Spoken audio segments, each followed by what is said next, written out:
Hi everybody, this is part two of my little reading for Russia. This is going to be more of a political chat, so it's probably not going to be on YouTube. I haven't decided yet, depends on how it goes and what I cover. Now I was trying to go through the charts of Russia for the Crimean War during World War II and now to look for similarities. And it got a little bit confusing, so I hope you enjoyed that because it was not my favorite presentation. You're looking at six charts and you're looking at the transits and the solar arcs. You can get a little bit muddled. But the basic thing was, I don't think this is going to be this year the main confrontation, although I do see it as a period of consolidation for power for Russia. I just want to talk about the various machinations and how I see it going. And I'm going to make reference to David Icke's recent broadcast and his perspective on it, as well as The Trumpet, which, as many of you know, is a kind of more biblically based website who make predictions based on their interpretation of end times prophecy, etc. Now, I do think there will eventually be some confrontation with Russia. I'll explain why. I think this will be more towards 2025, and I think it's going to be a European versus Russian affair. China could be involved, but I think at that stage America will be falling apart. I mean, we can kind of see it all dissolving, don't we? So I don't think America will actually be involved, and I don't think this year is the main event. I think this year they're just going to use it as a tool to create and induce more fear and to distract from the COVID narrative as that crumbles and they need something else to fill up the news cycle. Okay, now what does David Icke say? He says every country is controlled by the cult. So when we see conflicts and wars happening, it's just being orchestrated at this level. So it's only affecting the regular people. The elites are never affected. I say in general, absolutely true. All wars are bankers' wars. It's wonderful because they loan money to all the sides. The interest has to be repaid and the taxpayers have to pay for these wars. So it's very profitable for the bankers. Also helps in terms of the global chessboard to move pieces around. So wars are very useful for that as well. And you note the elites never get injured or hurt and their sons never go to war, so it's really something for you. And I think the sooner people just refuse to go and fight these pointless wars, the better. So he says all the elites are almost trying to force Russia and China together to make them stronger as a unit and a more formidable force. And the elites are then going to almost team up with China. So where the elites were focused in the British Empire and then America, now they're moving their power base to China and they can project worldwide power out of China using their global credit score and using the resources of Russia. So he thinks Russia and China are part of their plan going forward. So they need to strengthen those two up. My perspective is slightly different. Now, the Trumpet magazine has long forecast that they believe that Gog Magog represents China and Russia, and they are going to be involved in a big conflict with the King of the North, which is Germany and 10 other EU countries in end times. But my problem with the Trumpet is they're still taking the view that, America and the former British Empire, kind of the good guys, and Russia and China, the bad guys. When I agree with David Icke, they're all pretty much controlled at this level. And they also buy into the fact that Islamic terrorism is a real thing, when I think most Islamic terrorism is false flags to advance agendas. So I think what's actually happening is that, here's the other question. There's another big debate going on. Is Putin good or bad? Because we know from Klaus Schwab, he was one of the World Economic Forum young leaders. He was also part of the KGB. He comes out of that whole system. I actually believe that if we judge a man by his fruits, we know one big thing Putin has done is restore the power of Christianity and conservative culture in Russia. And that's definitely something that they hate. The people at the very top pushing and behind this thing have always been Satanists, and their big enemy has always been Christianity. They're not so worried about the other religions. They despise Christianity. I'll come back to that a little bit more just now. So the fact that Putin's caused a resurgence in it makes me kind of think he's more good than bad, or doing some good. But I think Putin, being a Libran, 7th of October, I can't remember the year, he plays both sides. And so does China. They're also Libra. They play both sides. Because Libras always do this. They always pretend, oh, we're going along. So imagine a Libran going to the Klaus Schwab. We love Build Back Better. Oh, we think the World Economic Forum is great. Yes, we're on board with the whole thing, but then they're not really. I don't think Putin is really on board with it. I think he plays along, and he plays his cards very close to his chest. He doesn't overtly come out and call the whole thing a scam, but I think he's playing both sides to get the ultimate advantage. And China are doing that too. Now, the big part I feel that nearly all the people I watch fall down on is they keep saying that the elites, that could be Rockefeller, Rothschild, DuPont, the Medici family, the Russell Group, Carnegie Mellon, I mean, all these Illuminati families. It could be the Jesuits, if you want to put it that way, the Freemasons, the Illuminati, whoever they are. Everyone is saying that they kind of working through China, they're building China up, they using China, they're putting their power base in China, and they all kind of still perceive that this group is going to remain at the top. And I think, why does everyone underestimate the Chinese? Why does everyone think that the Chinese want to go along with this? Now, this whole power base grew out of Babylon. It moved through Khazaria into Eastern Europe, through the Genoa when Italy was powerful, into Antwerp, into London, then projected out through the British Empire, then used Washington, D.C. in America, right? Never before has this power structure, the tentacles of this, particularly controlled China and used China. Why would the Chinese play along? Why would they? Because to me, the Chinese have the real power. They've got the deep water seaports, they've got the bridges, the infrastructure, the massive standing army, the weapons, the technology, the manpower, the brain power. They've got so much, the mineral, all controlling the countries with the minerals. They've got all the power that counts. What have these dope artists got? Whether it's Schwab, Rothschild, all they've got is their Ponzi fiat money scheme, and Hollywood and their pathetic media who defunct and no one watches anyway. What have they really got? They're falling apart. Why does everyone believe they're controlling China and China just going to be their lapdogs?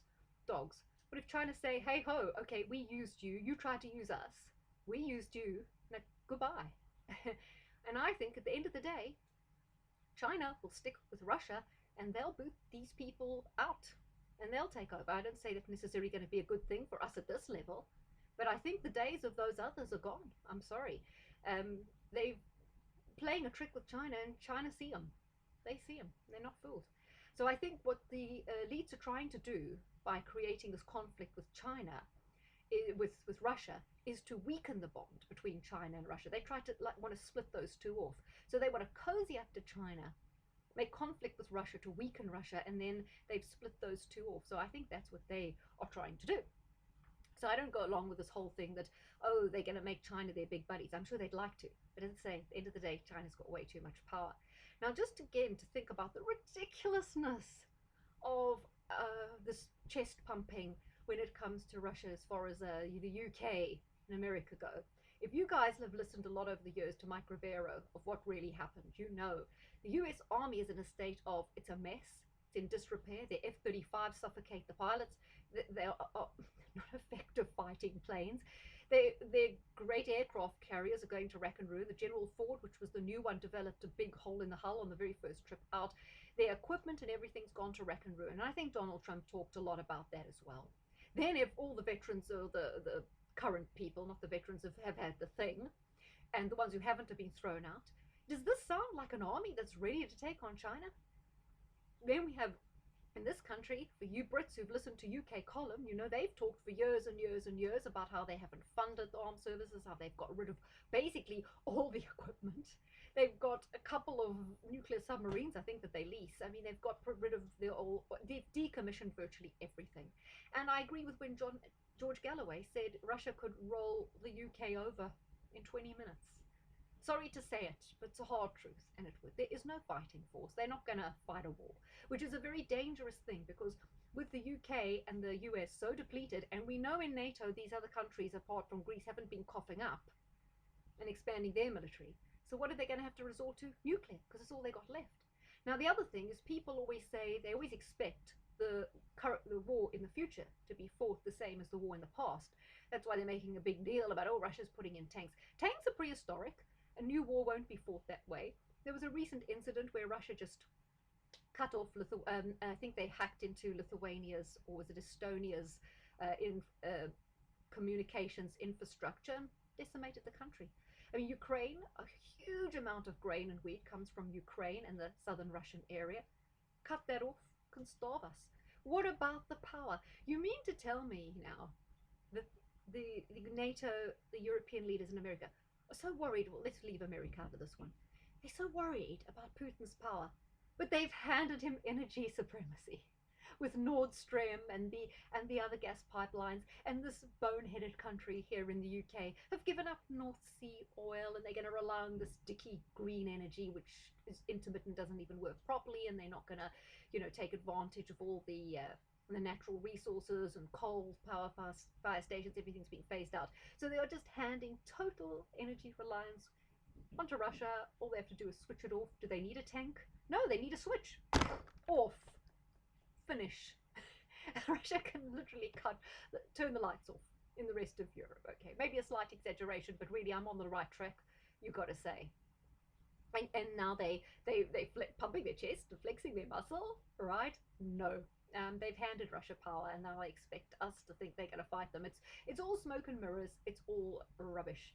Then it's the West that promised, NATO promised they would not edge into the former Soviet bloc in terms of placing missiles, but they've put them everywhere. They've put them in Romania and Turkey. Not that Turkey was under the Iron Curtain, but I think they've got them in Estonia. Isn't this what they were worried about in Cuban Missile Crisis? Huh? They didn't want weapons on America's doorstep, yet they think they can put weapons on Russia's doorstep, and Russia must just like roll over. And I mean, we know with Biden, I mean, the conversation he had with the Ukrainian president was, as you would have expected, a clown show, because the guy's not playing with a full deck. It's like an olive and a pepperoni, everything you can think of short of a pizza. And Zelenko said, no, he's making a fuss, we're not worried. No, of course they're not worried. Anyway, then let's look at the track record. Russia's never lost a war. Never. How's the US doing? I mean, since Korea, nothing. Vietnam, disaster. Okay, I suppose they rolled over Saddam, but that wasn't exactly that hard. But Syria, they got the asses kicked. Libya, disaster. Afghanistan, absolute disaster. Well, I mean, Iraq's dissolved into a disaster. Where's their track record? Everything they're doing is an utter disaster. What about the UK? Well, they won the Falklands back, but then Argentina didn't have much going for them other than the Belgrano, which, did they? And in terms of, let's have a look. Yeah, Syria, Libya, Afghanistan, massive failures. In the USA, Vietnam, Iraq, Syria, Afghanistan, massive disasters. Oh, but they can take over Russia. They couldn't manage it in Syria, right? But they're going to take on Russia. Cloud cuckoo land. They're really having us on, Now, if you guys have watched my video on Khazaria on BitTube, please take a look because it provides some context. So Khazaria was a powerful country which existed in the area that is now part of Ukraine, extending to Kazakhstan, Azerbaijan, Georgia, into the Caucasus regions, right? For 200 years, they were a powerful empire, and that's where the current Illuminati sprung, the banking power that then moved into the rest of Europe. And they carried a lot of the kind of mystery school symbolism that you see in the Freemasons and the Illuminati comes out of Khazaria. It was refined in Khazaria, it came out of Babylon, etc., etc. Now, that Khazaria was around the same time sort of Muhammad was born, so it's around 700 AD, a bit before, to 900 AD. That was the time of Khazaria. Now, there's an ancient enmity between the people of Khazaria and Russia. These people, the Khazarians, who became the Bolsheviks, the Illuminati, whatever you want to call them, have never totally been able to conquer Russia. Under the Russian form of feudalism, it became a very strong country. The nationalism is very strong in Russia. The Christian orthodoxy is very strong, and that's kind of kept Russia together as a country. It's given it an identity. Apparently, Karl Marx, that is, said that Russia was a country of barbarians, but they were very, I think he called them resilient and creative. Russia is a thorn in the side. For some reason, esoterically or whatever, it's a thorn in the side for this whole globalist cabal, right? And they would like to defeat Russia. I think the Khazarians were sorry that they could never get the better of Russia. And of course, they also fought Russia over that Ukraine area, right? And during the time of the Bolshevik Revolution, which was funded out of New York, which was aided and abetted by the elites, the aristocracy, and the royal family in the UK, the Bolsheviks were not Russian. I don't think even Lenin talked Russian very well. They were an outside force, not a grassroots uprising that was sent in there to conquer Russia.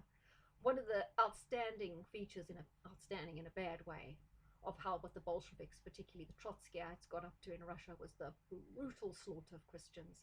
There is this enmity towards Christianity. They didn't just want to take over the country. They wanted to slaughter, to crush, to humiliate, to torture Christians. They didn't even believe in wasting bullets when they went into certain villages down in the Odessa and Ukraine. I mean, they starved the Ukrainians during the Holodomor. I mean, it was utter cruelty. Um, they slaughtered people. They tied bits of defunct steel to people and threw them in the Black Sea. They wanted to turn the Caspian Sea red. I mean, it was too brutal beyond words what particularly the Trotskyite Bolsheviks did, and it was to crush Christians. They had this enmity for Christianity for some reason. So there must be something in it, you know. The more these people want to crush Christianity, the more I'm thinking, hey, I got to get into it again and take it seriously, because this is a spiritual battle, and Russia is at the heart of the spiritual battle. Somehow they need to crush the spirit of Russia to win this. So it's big, this whole thing with Russia. Just to go back in the Bolsheviks, I was mentioning how it was funded out of London and aided, abetted, and facilitated out of London, and also New York. So you know, capitalists love communism. Capitalism is just a philosophy that's designed to appeal to the sort of top percentage, the capable people who are motivated by money and can be business orientated and blah blah blah. And communism is to appeal for the other percentage of people who maybe aren't that successful, who are more needy, who are more reliant on the state. So you're just capturing, they play both sides always, don't they? So capitalism versus communism is just a way of capturing both sides, and that was what was done. But there was also a split in the Bolsheviks between the Trotskyites, which were internationalist communists, that's the main group we're battling with now, versus the Stalinists, who were more nationalistic. They were national Soviets, and they had slightly different philosophy, and they fell out with each other. And that's when Stalin sort of wrestled control away from the Bolsheviks. And we know that from the Trotskyites, should I say, and we know Trotsky ended up with an ice pick and he's back in Mexico. So Stalin, in a way, as bad as he was, returned a certain amount of nationalism, which was against the aims of the Trotskyites, who just wanted to destroy that country and create kind of the one world order. So the people we see now, as I say, are much more closely related to the Trotskyites, but they were particularly ruthless and bloody, and they let nothing get in their way. There's no level to which they will not stoop to crush, to kill, to destroy their enemies. And so bear that in mind when you think about now, and if you have any doubts about now. So that's probably why they initiated World War II. Maybe their initial aim was to boom up Hitler to take down Stalin because he'd gone against Trotsky. But then I think there was a change of plan midway through World War II, and then they decided, no, maybe Hitler is going to also be a thorn in our side, so we better get rid of him and stick with Stalin in the short run. So I think there was a mess up of plans going on when it came to Stalin and Hitler, and then that's why their whole plan went into reverse for many, many years in a stalemate during the 60s and the 70s and 80s. But then they got in Gorbachev and Perestroika and Yeltsin, which was very convenient for them because they could totally rape and decimate the country. But then again, Putin comes along, and again, he's a thorn in their side. So just when they think they've got Russia by the someone comes along. Now, I do believe in the past, Peter the Great was not all he seemed. Maybe he was initially okay. But at some point, he went on a tour of all the capitals of Europe, and he was hobnobbing with the aristocracies, and he was on a sort of fact-finding diplomatic mission. When he came back to Russia, people were rather surprised because he was 7 foot. Now, he was very tall when he left, but he wasn't 7 foot. And somehow he didn't recognize his wife, and he was extremely cruel and wicked to what was his son. So I think the Freemasons swapped Peter, sent back a false Peter, and that was also an attempt. I think that was mainly the people in Britain responsible there to subvert Russia. It had a difficult time in the 1700s, but pulled itself together again in the 1800s. So you see, Russia's been on this curve. It's always resurging. It's always coming back. Once it's crushed, I think they'll have a stranglehold on it all. But somehow there always seems to be some leader that is in some way standing in their way. And I think Putin is a leader of such a nature. He may not be perfect, a bit like Donald Trump, you know, they're not perfect. They're kind of getting it half right, but sometimes getting it half right is a 50% better than anyone else is doing, or 1,000 times better than what anyone else is doing.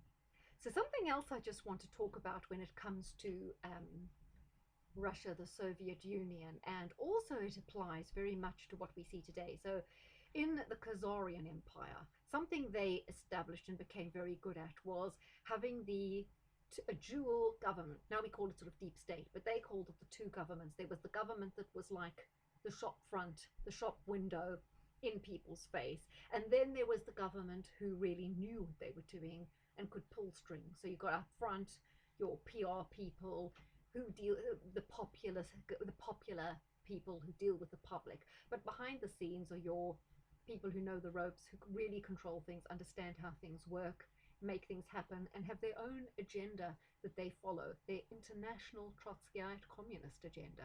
So that was what they did in Khazaria, and then they moved that out into the rest of Europe, and it's become very much a feature today.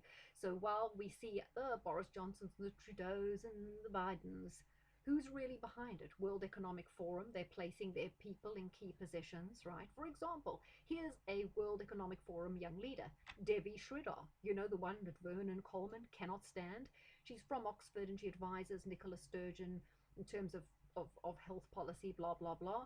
She's one. And another woman called Lucy Cooper of Accenture.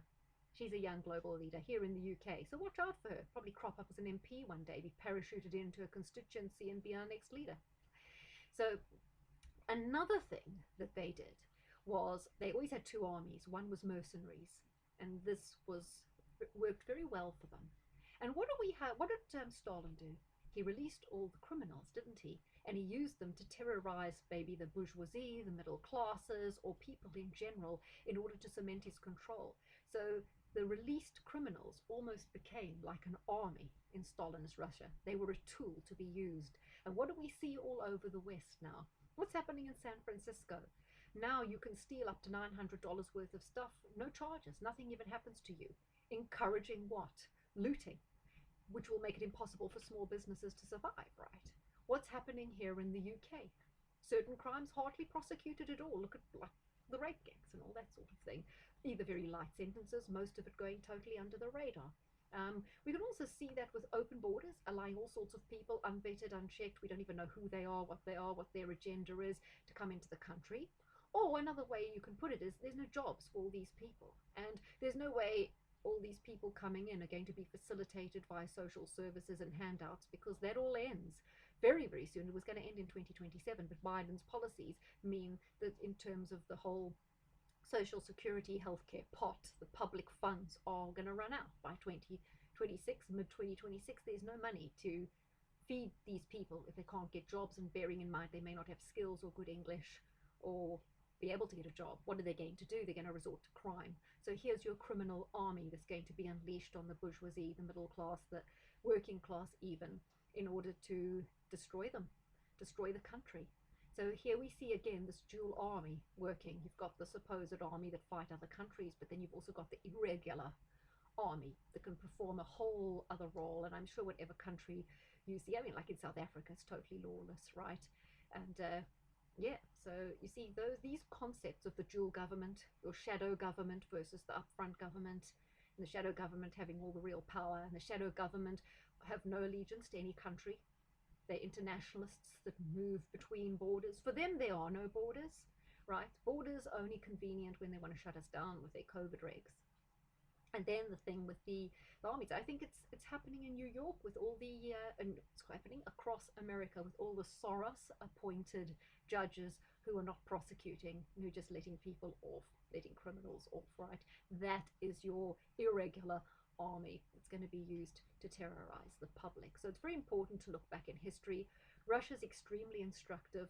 Will there be a war? At some point there's going to be, because they have to crush Russia, because Putin isn't playing ball adequately, and that country is too large, too powerful, too mineral rich, too resource rich, too rich in terms of their military capability, which hasn't been degraded to the extent that ours has in the West, because everything's a facade here in the West. It's all the shop front.